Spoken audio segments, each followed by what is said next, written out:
Hello, my name is Robert Speckman. I teach at the Darden School of Business at the University of Virginia. And now what I'd like to do is spend a little time talking specifically about some of the modules in my B2B course that I offer as a second-year elective. Let me first talk about the Strategic Alliance module. Much of the research I do is in strategic alliances, so it seemed like a natural fit to have a business-to-business module aimed at strategic alliances. And in fact, the story that I will tell is that you cannot be successful as a firm if you're not good at doing strategic alliances. I think that if you're bad at it, you will be relegated to second-class positions in the markets that you serve. We use a couple of cases and an article that was written. The first case that we use is Volvo Renault.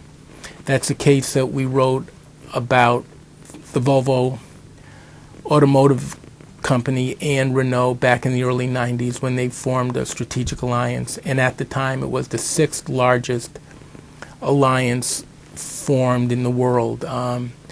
It's hard to be a global automotive company if you don't have a footprint that encompasses the world, and Volvo and Renault needed one another in order to do that. Volvo was strong in Scandinavia and in North America. Renault was strong in Europe, particularly Southern Europe. And the alliance was intended to take the strengths of both companies and make them a stronger company. After the alliance had been announced for 3 years, they decided to move towards merger, which is not uncommon. Many companies will do an alliance to get to know one another and then will merge if the alliance is going well. The alliance was not going well, although the executives of the company thought that it was.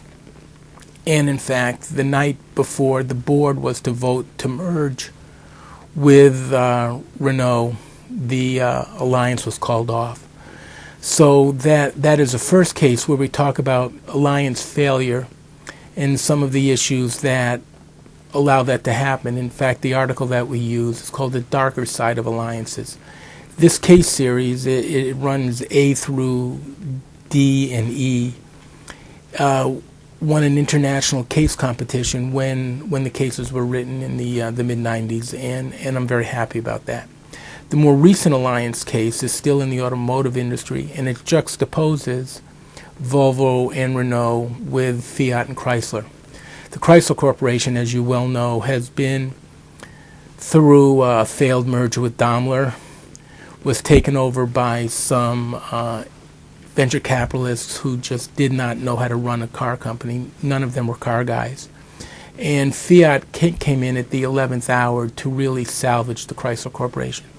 It was the time that the automobile industry in the United States was suffering very badly, and General Motors had just announced bankruptcy.